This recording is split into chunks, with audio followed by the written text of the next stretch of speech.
para você que chegou agora no canal, são 38 anos de casamento, hein, Ricardo? Qual é o segredo, Elza? Paciência e tolerância.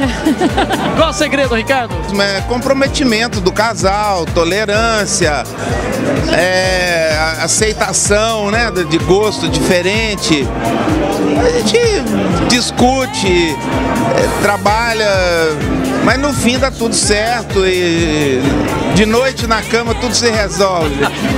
Você sabe por quê? Nós somos almas gêmeas. Que legal. E o José Luiz aqui tem uma palavra também para os recém-casados aí.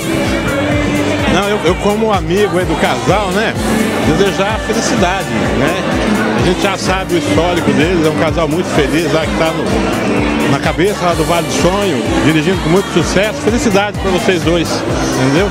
Espero vocês lá no Urupema, estou aguardando. E a Thalita também vai dar uma palavrinha. Muita felicidade ao casal, muito sucesso, tudo de bom. Olha, então para você que está chegando aqui na Expo Lar do Coração, e você também que é cliente do Ricardo em São Paulo, no Vale do Paraíba, sinta-se convidado aqui e o brinde é para vocês. Obrigado. Felicidade.